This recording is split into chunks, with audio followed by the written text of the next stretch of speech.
대해서 같이 공부를 좀 해보도록 하겠습니다. 모음을 공부하기 전에 일단 이 모음을 분류하는 기준들 한 3가지 정도만 먼저 보도록 하겠습니다.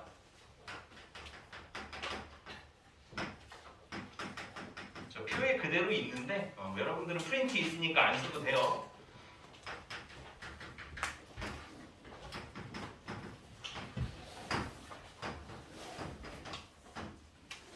자, 일단 3가지 기준으로 모음을 분류를 합니다. 여기서 이제 대상이 되는 모음은 단모음이에요. 단모음이라고 하는 것은 뭘 얘기를 하는 거냐면 발음이 하나밖에 없다는 거예요. 그럼 발음이 2개 이상인 것도 있느냐? 천천히 발음해보면 발음이 2개 이상 겹쳐진 모음들이 있어요. 이런 것들이 이중모음이라고 하죠. 그죠? 야 같은 경우는 천천히 해봐요. 어떻게 돼요? 이야. 충청도식으로. 왜? 천천히 해봐요. 왜? 왜? 2개죠. 그죠? 근데 얘네들 같은 경우는 이 10개의 발음 같은 경우는 지금 보시기에 조금 이상한 게 있을지 모르겠지만 이따 설명할게요. 이 10개의 발음 같은 경우는 발음이 하나로 납니다. 아, 이 뭐 이런 식으로 하나의 발음으로만 나는 것이 바로 단모음이고 그게 우리나라 국어에는 몇 개가 있다? 10개가 있다. 역시 일반입니다. 일반이 제일 잘해요. 자, 그 다음 잠깐만 이 말을 내가 딴판에서도 했던 것 같은데 좋습니다. 어쨌거나 이 기준은 뭐냐면 전설과 후설, 그러니까 이 설자가 혀설자거든요. 혀가 앞쪽에서 발음이 되면 전설모음이고 혀가 쭉 당겨져가지고 뒤쪽에서 발음이 되면 후설모음이라고 얘기를 해요. 혀의 앞, 뒤, 여부, 앞, 뒤 그걸 가지고 이제 전설, 후설모음을 나누고요. 요거는 순자가 입술 순자니까 평수는 입술이 평평한 거, 원수는 입술이 우하고 이게 동그랗게 뽀뽀하듯이 되는 게 원순모음.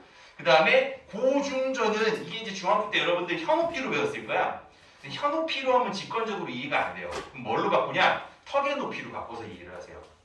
혀의 높이가 맞는데 혀는 뭐 따라 움직여요? 턱 따라 움직이죠. 그죠?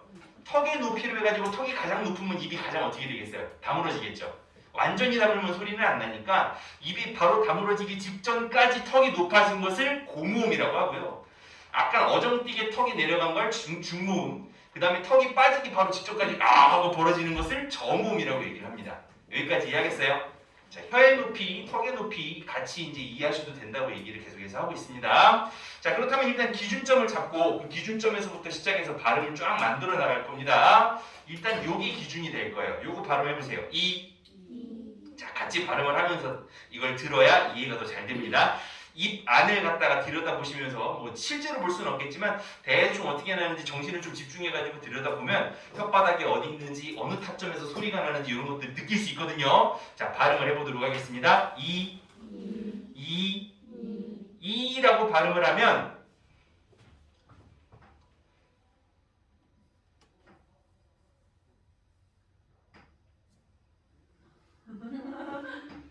웃으면 안 돼요.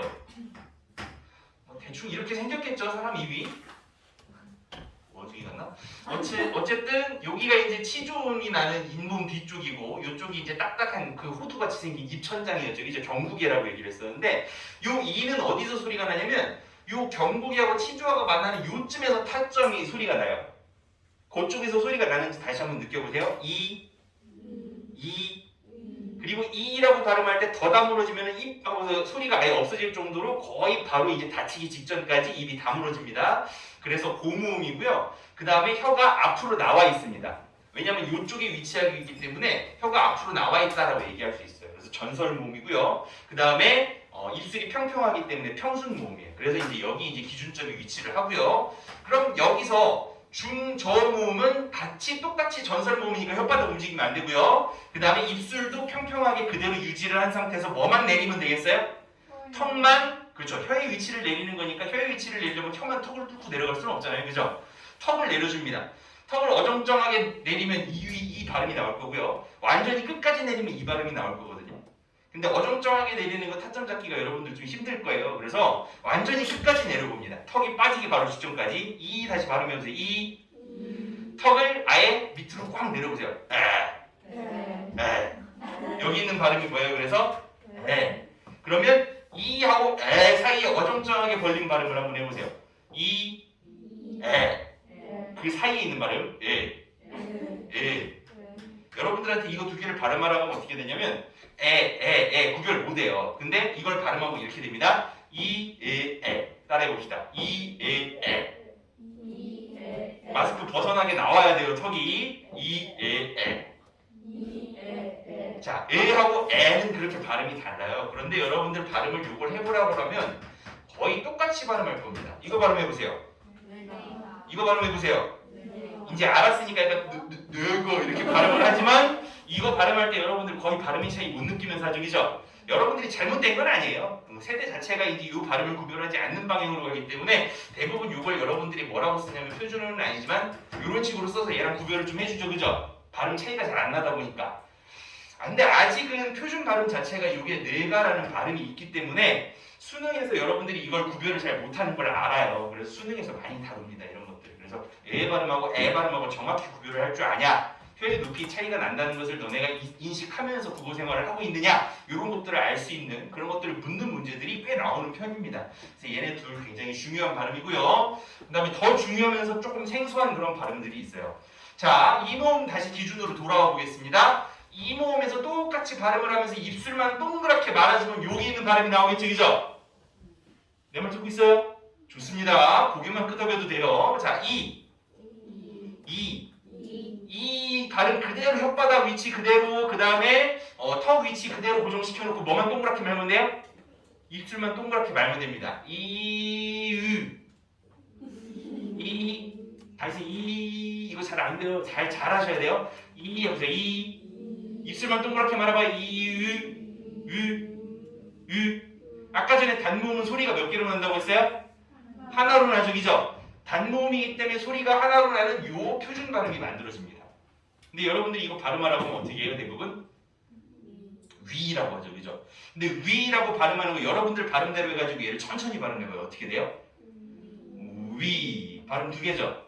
물론 이중모음으로 발음하는 것도 표준 발음법에서 허용합니다. 바뀌어간 걸 인정을 한 사례예요. 하지만 진짜 표준 발음, 원래 원조 발음은 요거는 단모음으로 발음을 했을 때 으라고 소리를 해야 요게 이제 정확한 발음이 돼요. 다시 여기서부터 이렇게 만들어 보겠습니다. 이 발음해보세요. 이 사기치는 거 아니니까 믿어도 돼요. 입술만 동그랗게 말아보세요. 따라해봐요. 그게 표준 발음이에요. 그럼 여기서 일로 내려오려면 어떻게 하면 되겠어요? 턱을 여기서부터 살짝 열어주면 되겠죠. 여기서 여기 정도 열리듯이 어정쩡하게 턱을 살짝 열어주면 일로 옵니다. 자, 여기서 다시 시작해서 일로 가서 일로 가봅시다. 다시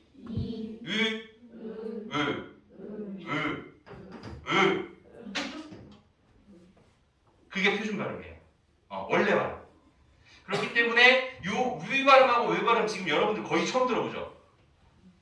그걸 알까요? 모를까요? 수능 출제하는 사람들이. 당연히 알죠.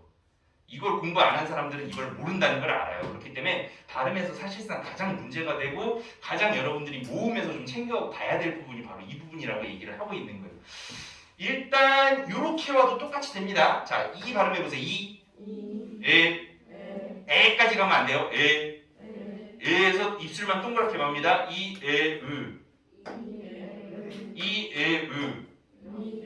자, 요거 발음해봅시다. 이게 왜 점점 안 써지니?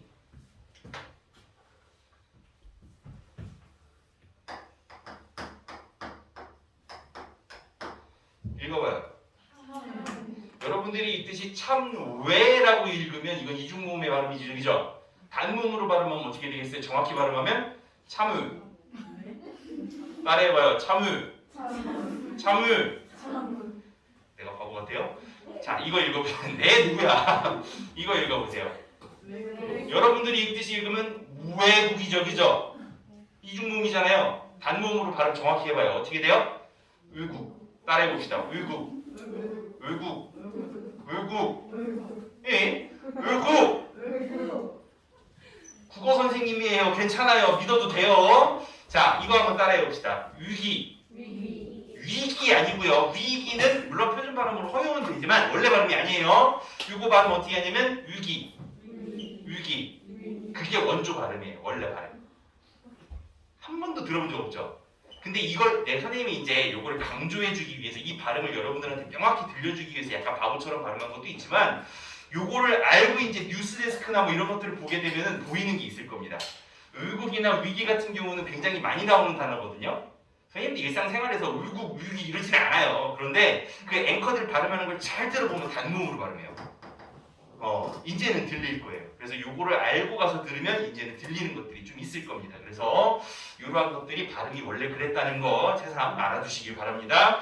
자, 그러면 이렇게 반 딱 나눠가지고 5개는 알았어요, 이제. 그럼 이 5개도 이제 만들어 볼 수 있겠죠? 자, 이 모음부터 다시 시작을 해서 여기로 갈 건데요. 이 모음이 일로 오려면 뭐만 바뀌면 돼요? 전설 모음이었던 걸 뒤쪽으로 쭉 당겨가지고 후설 모음 쪽으로 혓바닥을 뒤로 가져오면 되겠죠? 여기까지 이해했어요? 자, 발음해 봅시다. 이는 혓바닥이 앞으로 나와 있잖아요. 그죠? 이 혓바닥을 뒤로 쭉 당겨보세요. 이응, 혓바닥을 뒤로 가져와봐요. 무슨 발음 나요? 의 발음. 의에서부터 또 어정쩡하게 또 벌려봅시다. 이 의에서 완전히 벌리는 거예요. 이렇게 힘이 세지 오늘? 자, 중간 어정쩡하게 벌리면 어떻게 돼요? 따라해 봅시다. 혀 위치 고정돼 있고요. 후설로. 그 다음에 턱만 벌려지는 게 느껴지시면 돼요. 입술 모양도 원수는 아니죠. 자, 그 다음 일로 와봅시다. 이 발음 통해 가지고 똑같이 만들어 보면 입술만 동그랗게 말면 돼요. 다시 발음해서 에서 입술만 말아봐요. 어떻게 돼요? 우에서 입 조금 열어봐요. 이렇게도 갈 수 있어요. 똑같죠, 그죠? 기본적으로 이 틀만 이해를 하고 있으면 원래 기준이 되는 발음에서부터 모든 발음이 다 파생이 돼서 나오는 그런 구조로 굉장히 안정적으로 잘 설계가 돼 있어요. 이게 왜 중요하냐면 언어가 많은 소리를 표현할 수 있어야 되잖아요, 그지? 근데 알파벳도 그렇지만 기본적으로 지금 기존에 있던 외국어들 여러분들 뭐 좋아하는 외국어들 잘 들여다보면 잘 나와요, 이거 지금. 네. 그 알파벳이 나타낼 수 있는 어떤 소리들이 생각보다 제한되어 있어요. 그게 이제 외국어 공부를 할 때 가장 어려운 점이 그거잖아요. 그죠? 그래서 미국 사람들이 우리나라 김치 발음할 때 어떻게 돼? 김치! 막 이렇게 발음하면 지네들이 이 발음밖에 못하니까. 그게 이제 어려운 건데 우리나라는 사실상 조금만 신경을 쓰면 발음이 다 표시가 가능해요. 오렌지 같은 경우도 뭐 외래어 표기법에 따르면 오렌지지만 진짜 외국인 발음하듯이 쓸 수도 있죠. 어떻게 쓸 수 있어요? 자, 읽어봐요. 그렇게 말고 조금 이게 굴려서 읽어봐요. 오렌지 똑같죠, 그죠? 할 수 있어요. 그 다음에 브레이크. 물론 외래어 표기법대로는 브레이크 이렇게 써야 되지만 조금 더 있어 보이게 원어민에 가깝게 쓰려면 어떻게 쓰면 돼요? 읽어봐요. 되잖아. 이게 웃기라고 하는 걸 수도 있지만 이런 식으로 한글로 거의 모든 소리가 대부분 표시가 가능해요. 그런 이유가 이 모음 체계가 모든 발음들을 다 커버하고 있어서 그래요. 이런 식으로 빠짐없이. 그리고 여기서 이제 이중모음까지 더하면 거의 대부분의 소리가 이제 이 안에서 다 커버가 되는 거죠. 그러니까 세종대왕이 이런 걸 만들 때 물론 모음에다가 천지인을 더했다 이런 건 뭐 여러분들 잘 알잖아요, 그죠? 삼성이 참 큰일을 해줬죠. 옛날에 그런 것도 공부해야 알지만 우리는 어렸을 때부터 체득이 돼 있죠, 천지인이, 그죠? 그런데 그런 철학적인 의미 말고도 음운론적으로도 완벽한 어떤 그런 형상을 갖는 게 뭐냐면 이러한 어떤 안정적인 어떤 구조에서 오는 그리고 여러 소리들을 다 포섭하는 이러한 안정적인 구조에서 오는 그러한 장점이 한글에 있기 때문이다라는 것들을 선생님이 조금 더 언급을 해주고 싶어요. 그래서 저번 시간에 뭐 자음 같은 경우는 그 모양 하나하나에다가 전부 발음 기호의 정보를 담고 있다고 얘기했었던 것도 기억나죠, 그죠? 그러니까 하나하나 만들 때 허투루 만들지 않은 이 글자를 우리가 조금 더 아끼고 약간은 국뽕에 찬 마음으로 좀 자랑을 해도 괜찮지 않을까라는 생각이 듭니다. 그래서 어디 외국 나가가지고 뭐 자랑할 거 있어요? 한국 뭐 있어요? 김치하고 비빔밥 좀 그만 얘기해줘. 그만 얘기하고 이런 것 좀 간단하게 공부했다가 우리나라 글자 짜세요. 이런 게 속에 숨어 있어. 너네 알파벳에 그런 거 없잖아. 자연 발생이라. 이런 식으로 이런 것들을 갖다가 알아뒀다 자랑하면 교양인이 되지 않을까라는 생각이 듭니다. 무슨 소리인지 알겠죠? 좋습니다.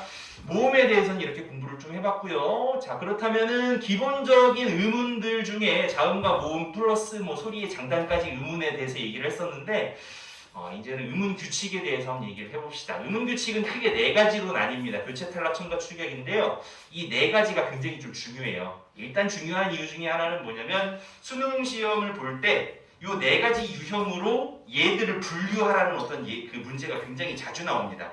그리고 이 네 가지 유형으로 모든 의문 규칙을 다 포괄할 수 있다는 점에서 여러분들이 어떤 의문론적인 지식들을 체계화하는 데 있어서 필수적으로 필요한 지식들이 바로 이 지식이기 때문에 별거 없어요.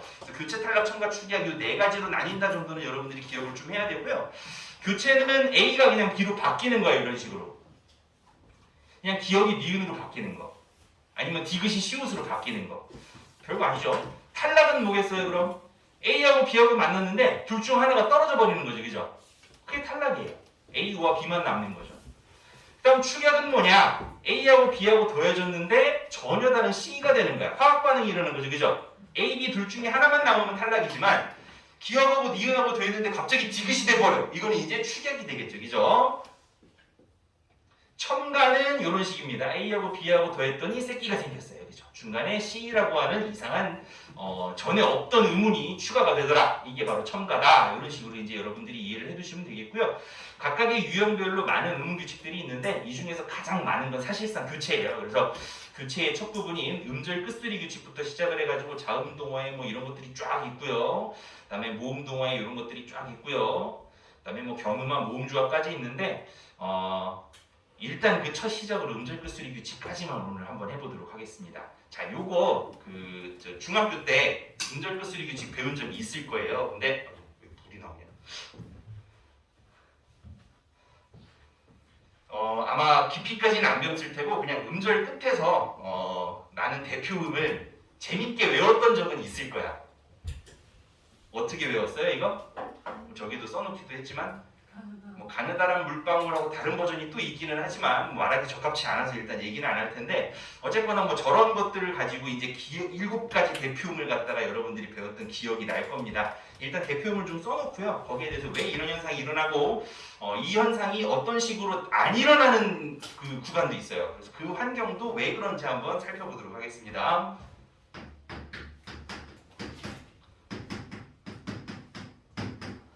이렇게 7가지 대표음이 이제 음절 끝에서 소리가 나는데요. 일단 음절이 뭔지를 알아야 돼요. 음절이 뭐예요? 하나의 글자를 음절이라고 합니다. 여기까지 이해하겠어요? 그럼 시험에서 뭐 3음절로 쓰세요. 그럼 어떻게 쓰면 되겠어요? 3글자로 쓰면 돼요. 그죠? 그럼 뭐 개념 하나 더 알려주면 어절은 어떻게 쓰면 되겠어요? 어절. 띄어쓰기 단위다 뭐 이런 얘기 들어본 적 있죠? 그죠? 그래서 단어라고 하면 적절치 않고요. 띄어쓰기 단위로 3마디, 3음보로 쓰면 그게 3어절이 되는 거죠.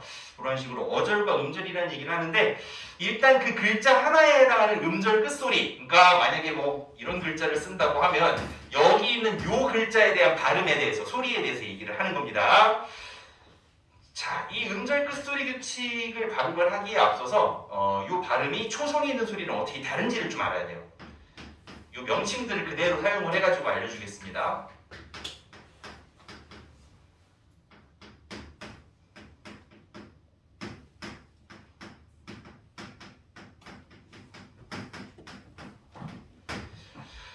자, 명칭을 보시면 발음해봅시다. 기. 저번 시간에 배웠던 걸 떠올려 보시면 기라고 발음할 때 그 그라고 발음한 거 똑같아요.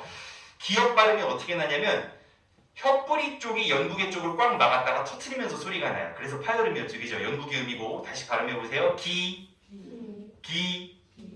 기라고 발음을 했을 때 고루한 것이 느껴질 겁니다. 그럼 이거 발음해보세요. 여기 있는 기역 발음이 어떻게 나는지 역이라고 발음을 마친 뒤에 잘 살펴보시면 혀뿌리 쪽이 연구개 쪽을 콱 막았다가 터트리지 않고 그대로 콱 막은 채로 소리가 끝납니다. 다시 발음해보세요. 역 느껴지죠? 안 터져요. 이렇게 터지지 않는 현상을 뭐라고 하냐면 아니불자에다가 파열될 파자를 써가지고 불파음화가 일어난다. 혹은 닫힌다라는 의미를 가지고 폐쇄음화가 일어난다. 뭐 이런 식으로 얘기를 해요. 여기까지 이해했어요? 그러니까 음절 끝에서는 그러한 식으로 불파음화, 폐쇄음화가 일어납니다. 그러니까 터져야 될 게 안 터지는 현상이 일어나요. 얘도 한번 봅시다. 니은, 뭐 파열음은 아니지만 기본적으로 모든 소리는 터지면서 소리가 거의 나거든요. 자면 안 됩니다. 일어나요. 싸워야 돼요. 자, 니 발음해보세요. 니 발음을 하면 혀 끝이 치조 쪽을 툭 치고 내려오면서 열어주면서 소리가 나요. 다시 발음해보세요. 니 전부 다 니은 발음이잖아요. 그죠? 그 그 니은 발음 그런 식으로 소리가 납니다. 은 발음해주세요. 마찬가지죠, 그죠? 얘 같은 경우도 열어줘야 되는데 안 열어주고 꽉 막은 채로 소리가 끝납니다. 하면서 치주 쪽을 막으면서 소리가 끝나요. 얘도 폐쇄음화가 일어납니다. 그러니까 파열음이든 뭐든 간에 기본적으로 이런 폐쇄음화가 일어나기 때문에 발음 자체가 디테일하게 세분화되지 않고 대표음으로 수렴하는 그런 현상이 바로 음절 끝소리 규칙이에요. 이해했어요? 보시면 뭐 디귿 마찬가지고요. 리을 마찬가지고요. 미음, 비읍, 이응. 이응 같은 경우는 좀 얘기가 다르죠. 이응의 요 이응은 요 초성 이응은 소리가 있는 거예요, 없는 거예요? 없어요. 얘는 어떻게 소리가 난다고 했었죠? 그래서 이상한 거 여러분들이 저번 시간에 나 보면서 막 웃고 비웃었잖아. 뭐야? 이응 소리는 어떻게 나는 소리예요? 원래 응아 기억나요? 연구계 쪽에서 막았다가 떨어지면서 소리가 나야 돼요. 다시 따라해봅시다. 응아 혀뿌리가 연구계 쪽을 꽉 막았다가 터지면서 소리가 나야 돼요. 원래 응아라고 하면. 그런데 그렇게 터지지 않고 이 응 하면은 연구계 쪽을 혀뿌리 쪽이 꽉 막은 채로 폐쇄되면서 끝납니다. 그러니까 초성에 있는 온전한 응어라는 소리랑 여기 있는 이 응의 응이라는 소리는 약간 좀 더 달라요. 그런 식으로. 그래서 그러한 변화가 있는 게 바로 종성에서의 소리고 그런 불파음화 때문에 음절 끝소리 규칙이 일어난다라는 얘기를 지금 반복적으로 하고 있습니다. 그런데 이게 음절 끝소리 규칙이 일어나야 되는데 안 일어나는 그런 경우가 있어요. 근데 그거를 알기 위해서는 형식 형태소, 실질 형태소 같은 어떤 그런 개념들을 좀 알아야 되거든요. 그래서 개념에 대해서 설명을 좀 더 하겠습니다.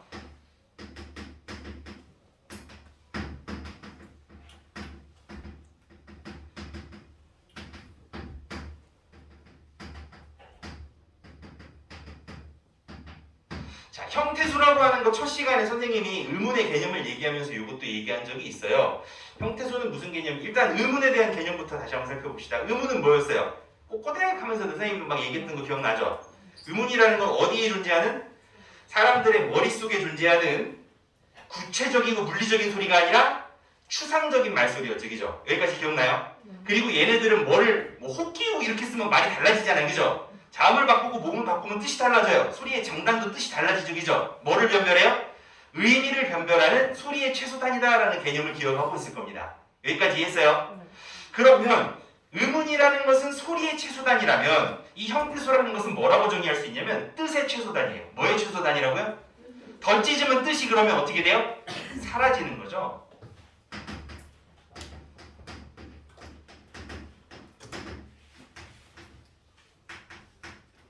의미를 가진 최소 단위가 바로 형태소입니다. 이 형태소는 두 가지로 일단 나눌 수가 있는데 실질적인 의미를 가지고 있는 실질 형태소와 그 다음에 형식적인 의미, 문법적인 의미를 가지고 있는 형식 형태소로 나눌 수가 있습니다.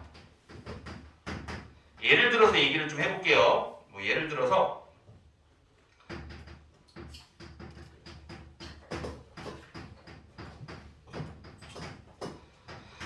자, 이거를 한번 분석을 해볼게요. 일단 여기는 주어니까 그냥 내버려 두고요. 이 뒤에 부분만 분석을 한번 해보도록 하겠습니다. 찢어야 돼요. 어떻게 찢어? 어디까지 찢어?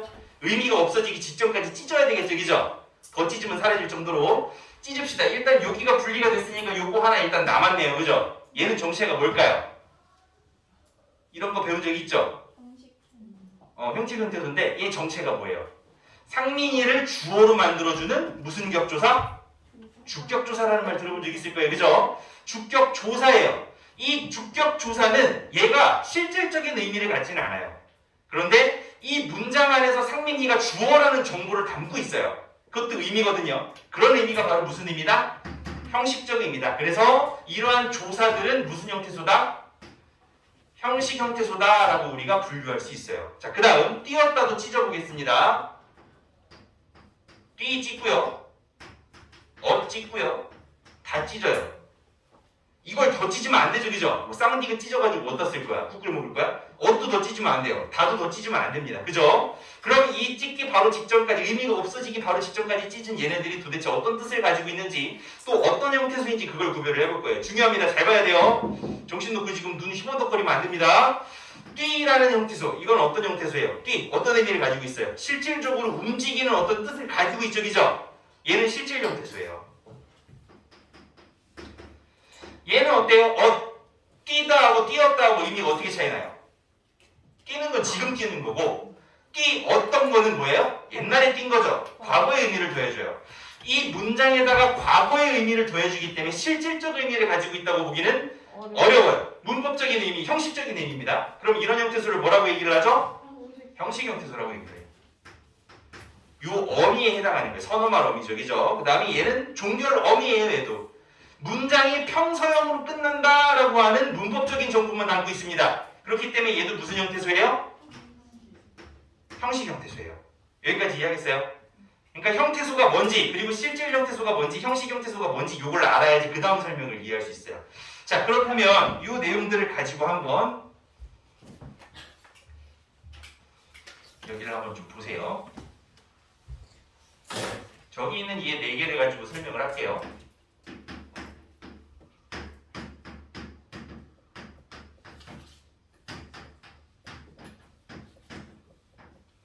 여러분들은 원어민이죠, 그죠?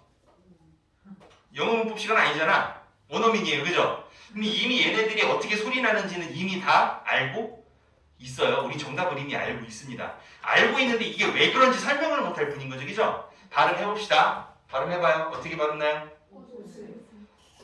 옷을 맞아요. 얘는 오, 치, 핀 거죠, 그죠?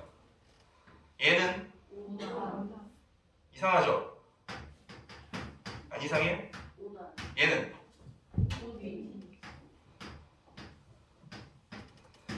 여기서 이상함을 느껴야 돼요. 위하고 아래하고 지금 발음 양상이 달라지죠. 분명히 선생님이 음절 끝에서 소리가 날 때 대표음화가 된다라고 했어요. 그러면 시옷이나 뭐 지읒이나 치읒이나 뭐 이런 것들은 전부 다 디귿으로 소리가 나야 되잖아. 근데 얘 같은 경우는 지금 치읒이 디귿으로 됐으니까 음절 끝소리 규칙이 일어난 게 맞아요. 근데 얘 같은 경우는 지금 어때요? 음절 끝소리 규칙이 일어나지 않고 그냥 치읒이 뒤로 와서 발음이 되죠, 그죠? 음절 끝소리 규칙이 일어났어요? 안 일어났어요? 안 일어났어요. 얘 봐요. 얘가 시옷이 음절 끝이면 어떻게 발음이 돼야 돼? 옷 디귿으로 발음이 나야 돼요. 불파음화 때문에. 옷 이렇게 발음 안 하잖아 우리. 옷이라고 발음 나면서 디귿으로 발음이 끝났어야 되는데 기본적으로 얘가 음절 끝소리 규칙이 일어나지 않고 어떻게 되는 거야? 뒤로 넘어오는 거예요. 얘 같은 경우는 근데 비교해서 보면 옷한 이렇게 하면서 디귿으로 아예 바뀌었죠, 그죠? 이해했어요? 얘네들이 차이가 어떤 게 차이가 나는 거예요? 이게 차이예요, 이게. 뒤에 일단 모음으로 시작합니다. 일단 여기 있는 이응은 아무것도 없는 표시라는 거 알고 있죠, 그죠? 모음으로 시작합니다. 이게 첫 번째 조건이에요.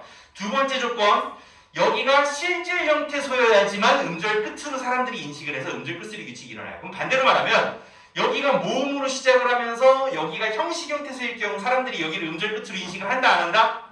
안 해요. 안 하기 때문에 이걸 갖다가 그냥 뒤로 올려서 발음을 합니다. 이게 이제 중학교 때 배웠던 것에서 조금 더 한 걸음 더 들어가는 고등학교용 지식이에요. 그래서 음절 끝소리 규칙을 배울 때 가느다란 물방울 전부 다 7개로 바뀌어! 여기서 끝나는 게 아니고 바뀌긴 바뀌는데 이러한 형식 형태소 중에서도 모음으로 시작하는 애들 앞에서는 안 바뀌더라. 이상한 게 여기서는 안 일어나더라. 형태소는 뭐다? 뭐 이런 것들을 알아야 이게 고등학교용 지식이 되는 거예요. 비교를 한번 해볼까요? 웃겠다 형태소 분석을 해보면 이 두 개 다 형식 형태소인 건 알겠죠, 그죠? 근데 얘 같은 경우는 모음으로 시작을 안 하고 뭘로 시작했어요? 자음으로 시작했어요. 그러면 이거 어떻게 발음해요? 웃으겠다 이렇게 발음 안 하죠. 어떻게 발음해요?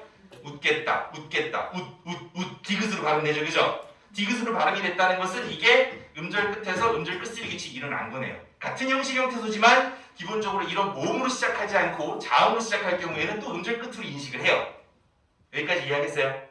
그래서 그 내용을 여러분들이 알아두시면 음절 끝소리에 대한 개념들을 다 완전히 알게 되시는 겁니다. 그래서 거기까지 해가지고 설명을 마무리를 좀 짓도록 하겠습니다.